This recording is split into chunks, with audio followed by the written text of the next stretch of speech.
से वो देखना पड़ेगा उनको किस प्रकार की और स्ट्रेंथ बढ़ती जाती है।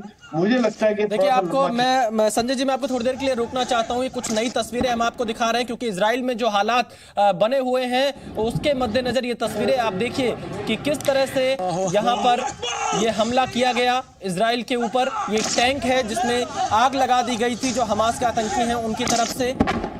ये तस्वीरें आप देख रहे हैं जी न्यूज पर, क्योंकि इजराइल में जिस तरह का ये आतंकी हमला आज सुबह हुआ है उसके बाद से लोगों को घरों में रहने की अपील की गई है। इजराइल के विदेश मंत्रालय ने ट्वीट करके जानकारी दी कि हमास के आतंकी घरों में घुसकर लोगों की हत्या कर रहे थे। और उन सब के बीच में ये तस्वीरें यह बताने के लिए काफी हैं कि कैसे हालात इस वक्त इजराइल में बने हुए हैं। प्रणय, हमने थोड़ी देर पहले इजराइल के विदेश मंत्रालय का ट्वीट पढ़ा। वो ये कह रहे हैं कि घरों में घुस कर इजराइल के नागरिकों की हत्या कर रहे हैं हमास के आतंकी। इतने हालात खराब हो चुके हैं, आखिरकार इजराइल कैसे इसको रोकेगा जो आतंकियों ने घुसपैठ की है?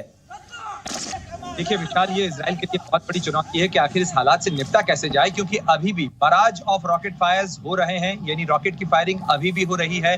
साथ ही हमास के जो लड़ाके हैं वो कई रास्तों से, यानी पैराग्लाइडर्स के से भी हमास के जो लड़ाके हैं उनके पहुंचने का सिलसिला है। यानी ये जो आंकड़ा है, ये जो घुसपैठ है, ये कोई एक नंबर नहीं है, बल्कि ये आंकड़ा लगातार बढ़ता जा रहा है। और वो गाड़ियों से दाखिल हुए हैं, कई जगह फेंसिंग तोड़ी गई है, कई जगह से वो अंदर दाखिल होकर अलग अलग इलाकों के अंदर फैलते जा रहे हैं। और आप अच्छी तरीके से जानते हैं, हमारे साथ कृष्णमोहन मिश्रा भी हैं, तमाम जो रक्षा वैज्ञानिक हैं, रक्षा विशेषज्ञ हैं, वो भी हमारे साथ जुड़े हुए हैं। आप देखिए कि किसी भी घुसपैठ में, और जब अर्बन वॉरफेयर होता है, यानी अगर लड़ाके घुस जाएं, एक जगह पोजीशन बना लें, तो अर्बन वॉरफेयर से उनको बाहर निकालना बहुत मुश्किल होता है। किसी भी ट्रेन फोर्सेस के लिए एक मुश्किल चुनौती होती है। और यही हमास ने की है कि वो अब जा इलाकों के अंदर वो बैठ जा रहे हैं और उसके बाद वहां पर जो फाइटिंग हो रही है, बंधक संकट को खत्म करवाना और साथ साथ उनको वहां से क्लीन आउट कराना। तो जाहिर तौर पर जो तमाम भी कह रहे हैं कि इस ऑपरेशन में लंबा वक्त चल सकता है, और जितना लंबा वक्त लगेगा कैजुअलिटी ज्यादा बढ़ेगी, ये इजराइल के लिए भी दबाव होगा, और जितना इजराइल इस समय गुस्से में आएगा वो जवाबी कार्रवाई और ज्यादा वेंजेंस के साथ करेगा। इसमें लंबा वक्त लग सकता है। अभी तक जो जानकारी मिल रही है उसके मुताबिक 22 लोगों की मौत हुई है, 500 से ज्यादा लोग घायल हुए हैं